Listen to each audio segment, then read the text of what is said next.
प्रधानमंत्री जी, जब से ऑक्सीजन का संकट शुरू हुआ है मेरे फ़ोन बजते रहते हैं। कभी कोई अस्पताल कहता है कि 3 घंटे की ऑक्सीजन बची है, कभी कोई अस्पताल कहता है कि 2 घंटे की ऑक्सीजन बची है।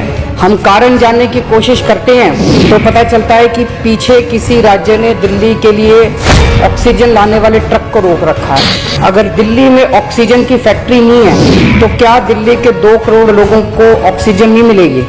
जिस राज्य में ऑक्सीजन की फैक्ट्री है क्या वो दिल्ली की ऑक्सीजन रोक सकते हैं? ऐसे में हम क्या करें?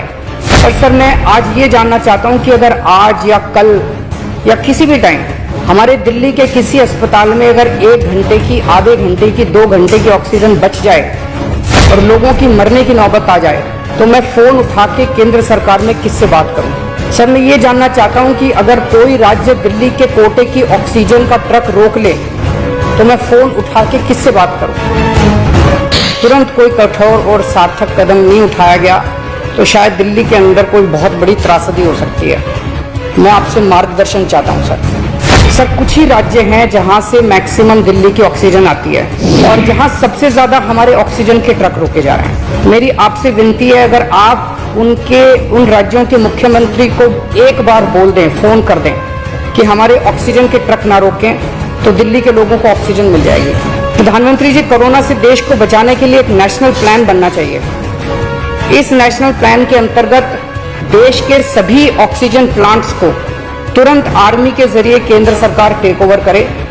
ऑक्सीजन प्लांट से निकलने वाले हर ट्रक के साथ एक आर्मी का एस्कॉर्ट व्हीकल रहेगा तो कोई उस ट्रक को फिर आगे रोक नहीं पाएगा।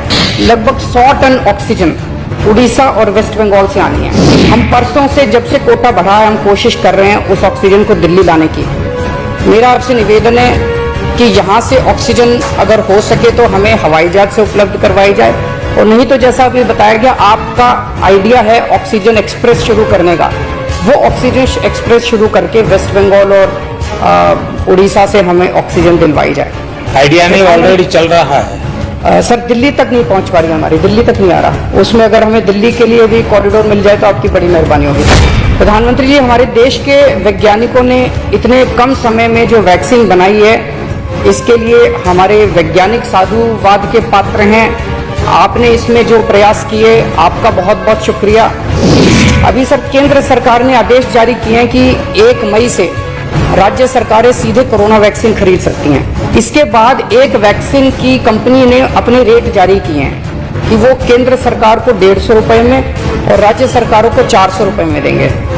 सर, एक ही देश में एक ही सामान के 2 रेट कैसे हो सकते हैं? 1 नेशन 1 रेट होना चाहिए। तो मैं आपसे निवेदन करता हूं कि केंद्र सरकार को, राज्य सरकारों को एक ही रेट पे वैक्सीन मिले। मेरा विश्वास है देश में अगर कोरोना के खिलाफ एक नेशनल प्लान होगा तो हम सभी राज्य सरकारें और केंद्र सरकार मिलकर इस दिशा में काम करेंगे।